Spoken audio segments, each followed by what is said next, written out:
Hi, everyone, and thanks for joining me. My name is Tal, and this is Due Diligence. Corona days are still upon us, and as much as that sucks, at least they provide us with an opportunity to look at demagoguery and lies masquerading as what can at best be described as pseudoscience.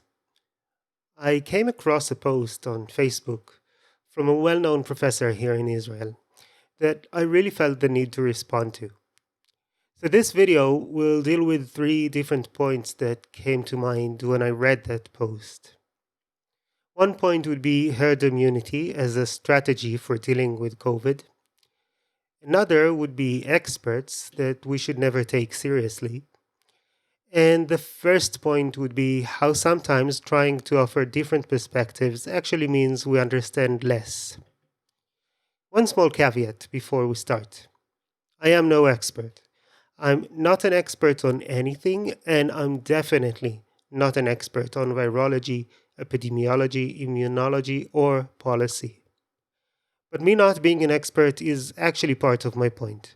I want to present how a layperson can approach information. The basis for my criticism here is my own intuition, but I did try to check myself online, and all I could find was evidence that my intuition was spot on. I also tried to reach out to the professor who wrote this post to see if there's anything that I got wrong. Neither he nor any of his followers offered anything by way of refutation of what I had to say. Despite all that, I fully accept that I may be in the wrong here. And if I am, I would appreciate any corrections.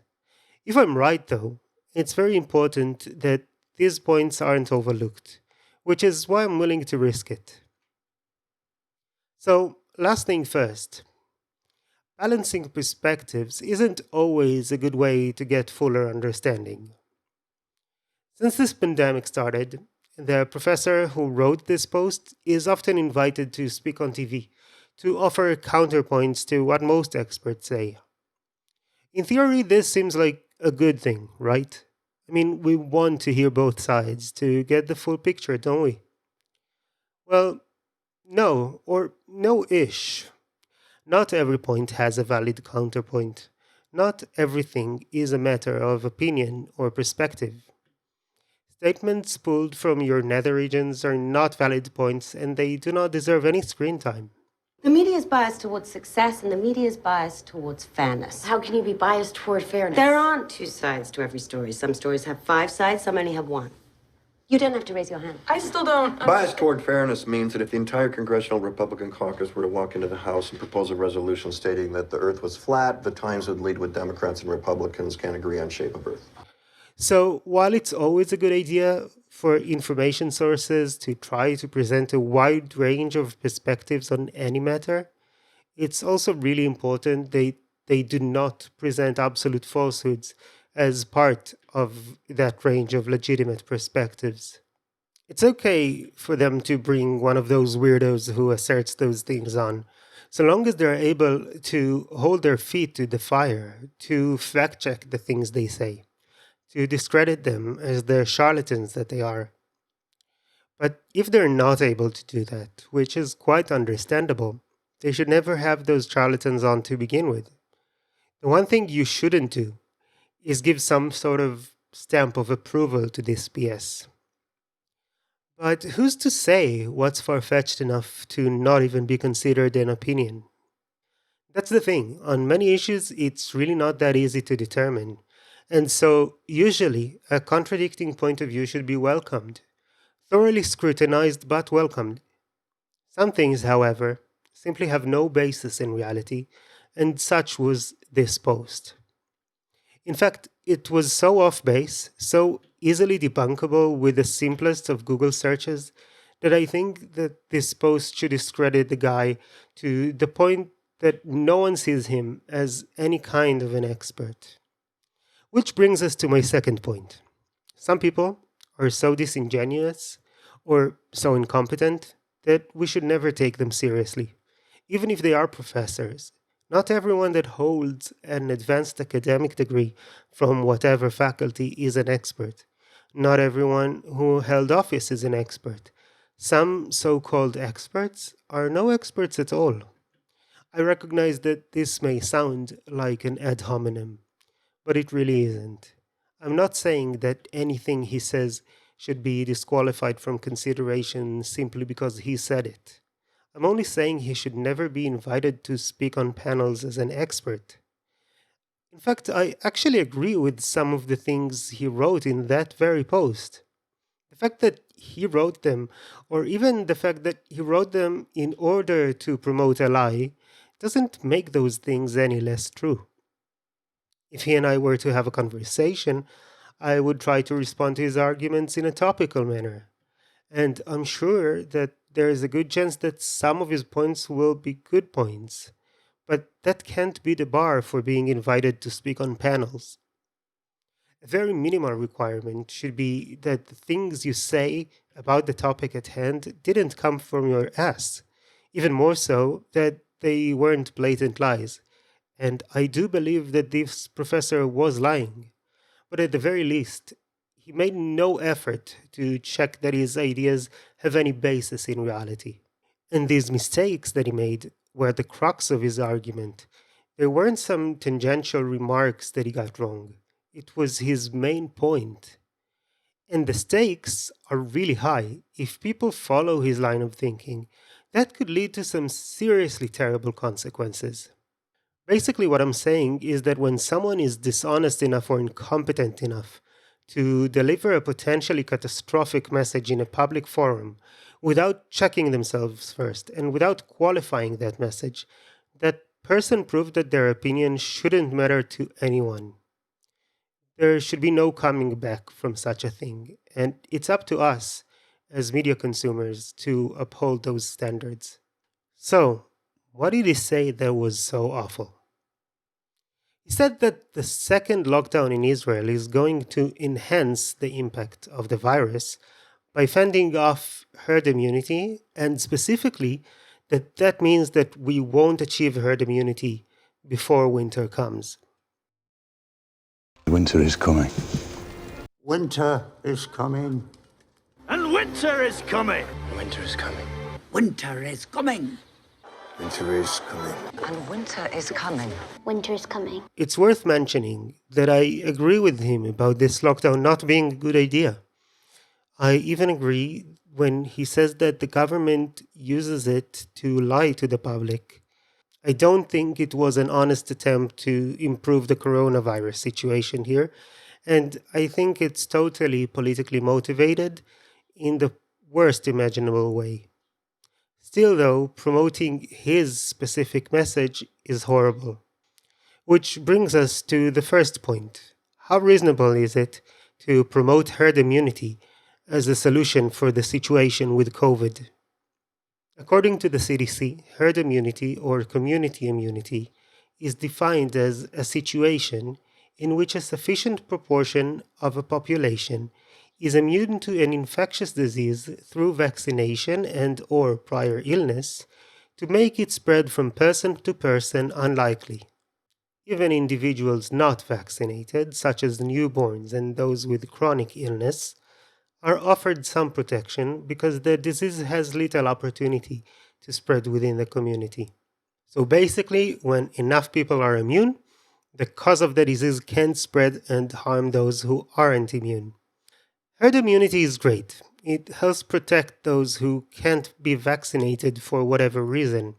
But herd immunity relies on individual immunity.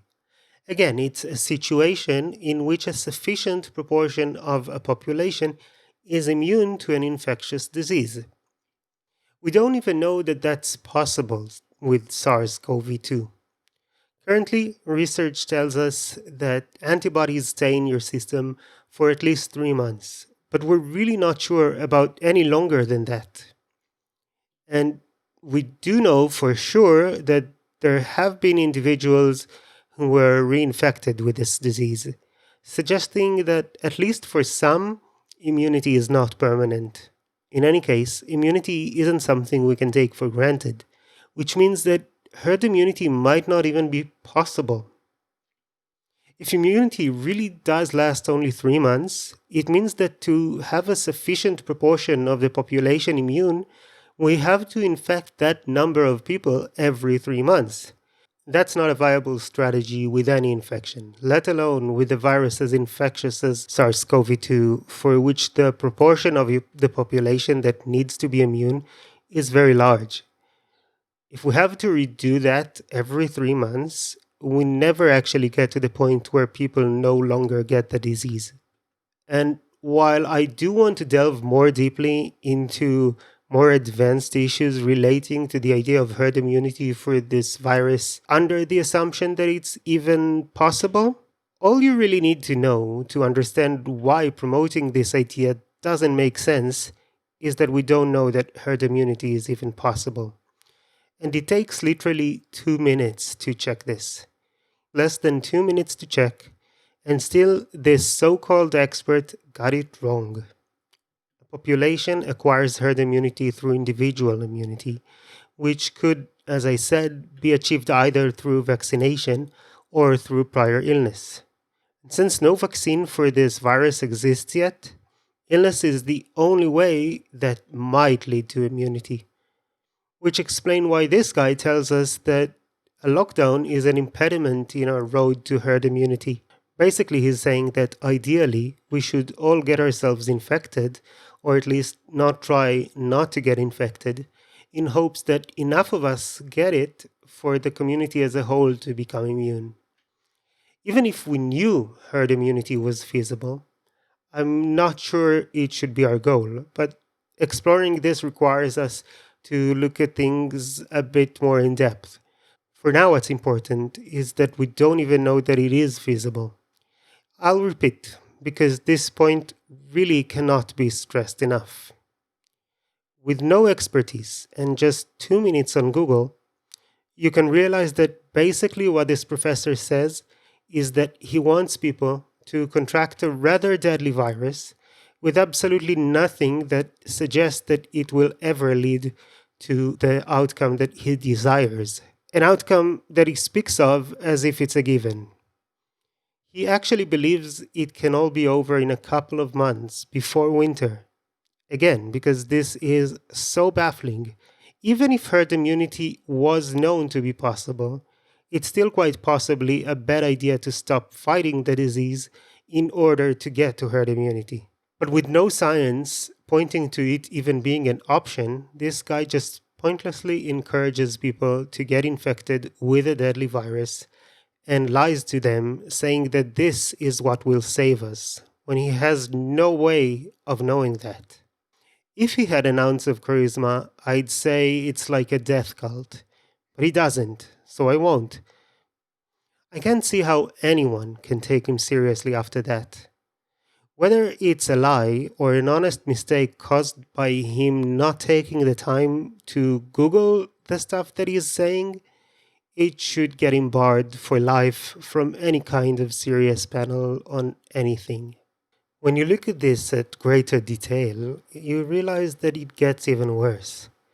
That even if we actually had reason to believe that immunity is a viable option, this suggestion is terrible in so many ways.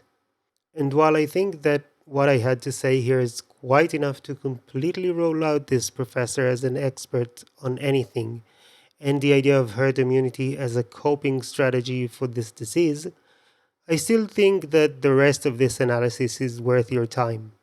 I mean, who knows? We might find out that past illness does grant immunity, which might make the idea of herd immunity viable. And I want you to understand why I believe that even then this seems like a bad strategy. And again, if I'm wrong on this point, I would want to know that too. The thing is, I want to keep this video relatively short.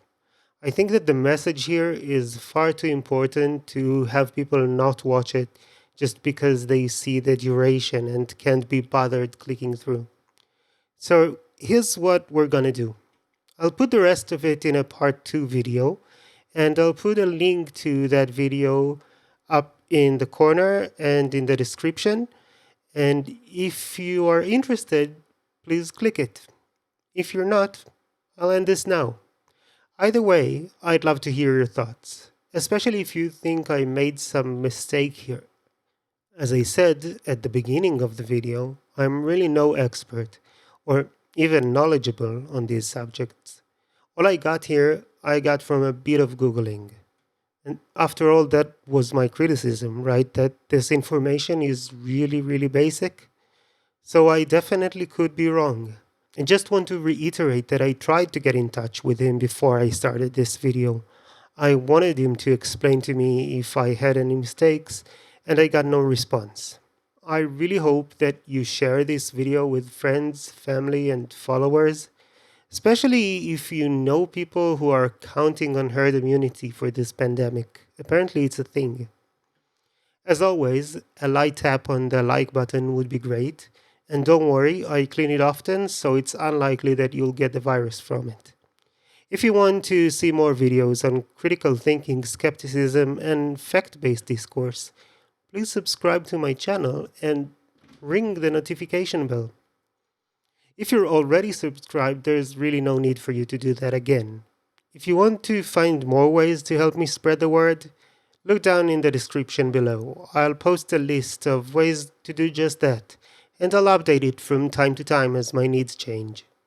Thank you all for watching. Don't forget to watch the second part, and in the meantime, have a good one.